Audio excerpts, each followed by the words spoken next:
हर हर महादेव साथियों, स्वागत है आपका मेरे YouTube channel Rakesh Yadav life में। तो चलिए आज का वीडियो हम शुरू करते हैं।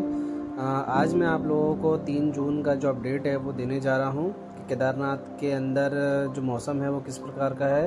इसके अलावा केदारनाथ में जो श्रद्धालुओं के दर्शन हैं वो हो पा रहे हैं या नहीं हो पा रहे हैं। इसके अलावा जो VIP कल्चर चल रहा है उस पर भी हम लोग इस वीडियो के अंदर चर्चा करने वाले हैं। तो चलिए सबसे पहले अगर हम लोग बात करें केदारनाथ के अंदर, तो केदारनाथ में इस समय जो मौसम है वो जैसे कि आप जानते हैं जून का महीना लग चुका है और जून के महीने से केदारनाथ के अंदर लगातार जो बारिश का दौर है या ओले पड़ने का जो दौर है वो लगातार शुरू हो जाता है। तो इस समय केदारनाथ के अंदर जो IMD द्वारा जारी जो भी सूचना है उसके अंदर बताया गया है कि रुद्रप्रयाग ज़िले में और केदारनाथ क्षेत्र के अंदर भारी बारिश का जो अनुमान है वो लगाया जा रहा है, क्योंकि पश्चिमी विक्षोभ भी सक्रिय हो चुका है। पश्चिमी विक्षोभ के सक्रिय होने से भी केदारनाथ के अंदर और रुद्रप्रयाग ज़िले के अंदर भारी से भारी बारिश होने का जो आशंका है वो लगातार बनी हुई है।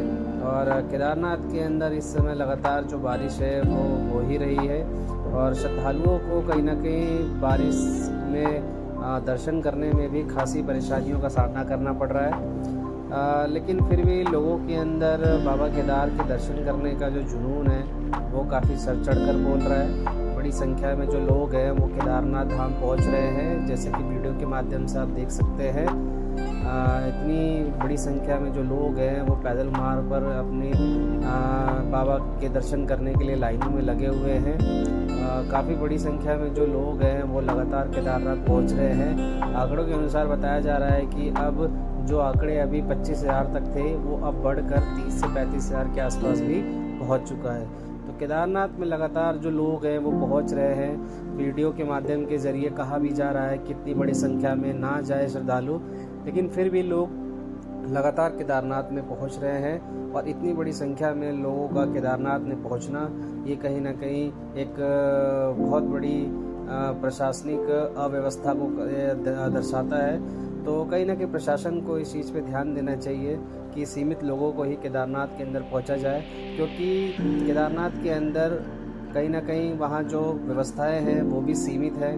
और प्रतिदिन 30 से 35,000 लोग अगर लगातार केदारनाथ जाते हैं तो वहाँ पर व्यवस्था को बनाए रखना एवं वहाँ पर लोगों को जो मूलभूत आवश्यकताएं हैं उसको प्रदान करना, ये भी एक कहीं ना कहीं प्रशासन के लिए बहुत चिंता का सबब बना हुआ है।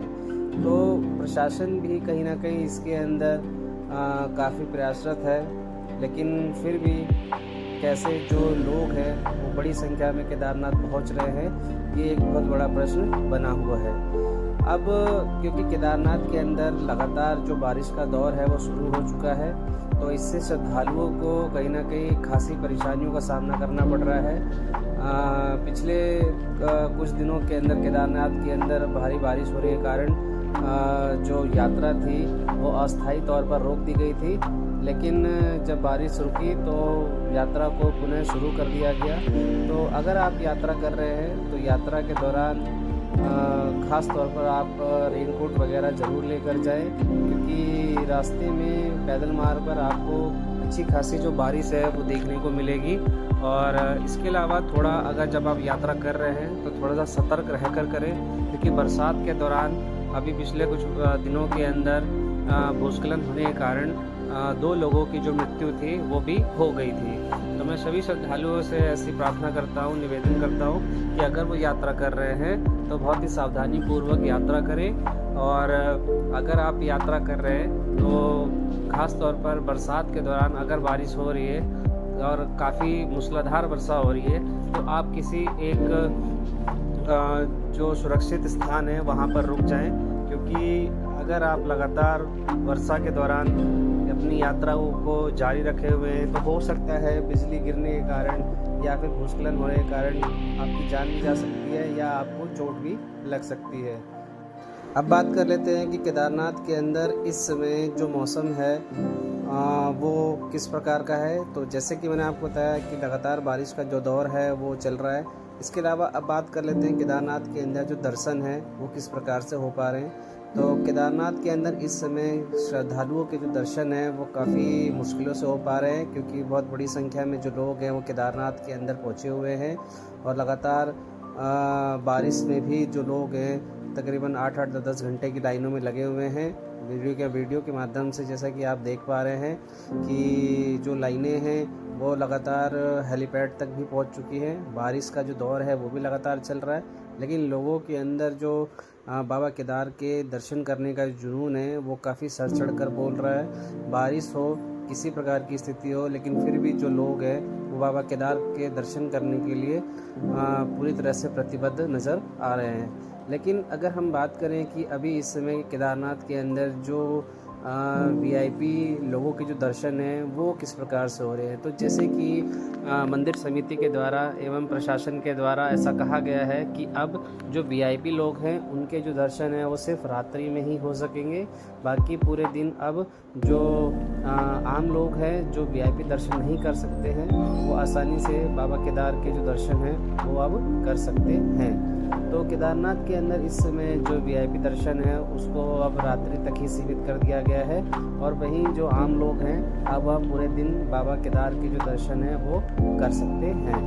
तो इस समय अब कहीं ना कहीं जो एक राहत की जो खबर है वो आम लोगों के लिए आई है, जो महंगी टिकट लेकर बाबा केदार के दर्शन नहीं कर पाते थे, अब वो आसानी से बाबा केदार के दर्शन है वो कर सकेंगे। लेकिन अब कहीं ना कहीं अगर हम बात करें कि केदारनाथ को जो इस प्रकार से अब लोग जो यहाँ पहुँचे हैं उनकी जो मूलभूत आवश्यकताएं हैं उनको पूरा कर पाना ये कितना आसान है या कितना मुश्किल है। तो जैसे कि मैं आपको बता दूं, बहुत से ऐसे लोग हैं जिनको मेडिकल कंडीशंस है, जिनको किसी प्रकार की बीमारी या सांस लेने में दिक्कत, बुखार, खांसी, जुकाम, ये सब आम जो समस्या है वो देखने को मिल रही है, क्योंकि इतनी ऊंचाई पे होने के कारण लोगों को सांस लेने में दिक्कत हो रही है। लेकिन वहीं जो मेडिकल कैंप लगाए गए हैं वहाँ पर जो प्रशासन के द्वारा जो दवाइयाँ हैं वो भी उपलब्ध कराई गई हैं, लोगों को आसानी से जो दवाइयाँ हैं वो मिल जा रही हैं। लेकिन फिर भी अगर लगातार इतनी बड़ी संख्या में लोग केदारनाथ पहुँचेंगे तो कहीं ना कहीं प्रशासन को भी खासी परेशानियों का सामना करना पड़ सकता है। ये जो दवाइयाँ या जो सुविधाएं वहाँ पर प्रदान की जा रही हैं, हो सकता है अगर इसी प्रकार से भीड़ रही तो ये सुविधाएं कहीं ना कहीं लोगों को प्राप्त भी नहीं हो सकती है, क्योंकि दुर्गम स्थल है, वहाँ पर चीज़ें, वहाँ पर दवाइयाँ, वहाँ पर मूलभूत आवश्यकताओं को पूर्ण कर पाना ये बहुत ही एक बड़ा चैलेंज माना जाता है। तो कहीं ना कहीं लोगों से ऐसा निवेदन है कि अगर आप यात्रा कर रहे हैं तो इतनी बड़ी संख्या में केदारनाथ ना पहुँचे, आराम से यात्रा करें। अभी जो यात्रा है वो अक्टूबर-नवंबर तक चलने वाली है, तो आप आसानी से कहीं ना कहीं बाबा केदार के दर्शन है वो कर सकते हैं। प्रतिवर्ष शुरुआती जो महीने होते हैं उसके अंदर इतनी भीड़ देखने को आम मिलती है, लेकिन फिर भी इस वर्ष कहीं ना कहीं पिछले गत वर्षों में बहुत ज़्यादा भीड़ देखने को मिली है। अभी तक इतनी बड़ी संख्या में जो लोग थे केदारनाथ नहीं पहुंचते थे, लेकिन इस साल जो कहीं ना कहीं रिकॉर्ड है वो लगातार अब टूटता हुआ नज़र आ रहा है। प्रतिदिन 30 से 35 हज़ार लोग बाबा केदार के दर्शन कर रहे हैं, और ये एक तरह से प्रशासन के लिए बहुत ही चुनौतीपूर्ण समय भी बना हुआ है। तो सभी श्रद्धालुओं से निवेदन है कि अपनी यात्रा जब करें तो आराम से करें, क्योंकि अभी काफ़ी लंबे समय तक यात्रा चलने वाली है। किसी प्रकार की कोई जल्दबाजी ना करें, बरसात का समय अब निकल जाने दें, क्योंकि बरसात के अंदर जो यात्रा है वो काफ़ी कठिन हो जाती है, फिसलन भरी हो जाती है, और इसके अलावा आपको आपके साथ किसी प्रकार की दुर्घटना भी हो सकती है। तो सभी श्रद्धालुओं से मैं ऐसी आशा करता हूँ कि मेरे द्वारा दिया गया जो संदेश है शायद उसको वह समझेंगे और अपनी यात्रा को अभी जून और जुलाई के महीने में ना करके अगस्त या सितंबर में शुरू करें तो ज़्यादा बेहतर रहेगा। तो आशा करता हूँ आपको मेरा वीडियो अच्छा लगा होगा। अगर अच्छा लगा होगा तो मेरे चैनल को सब्सक्राइब ज़रूर करें, और इसी प्रकार से अपना जो प्यार है, आशीर्वाद है इस वीडियो पर देते रहें।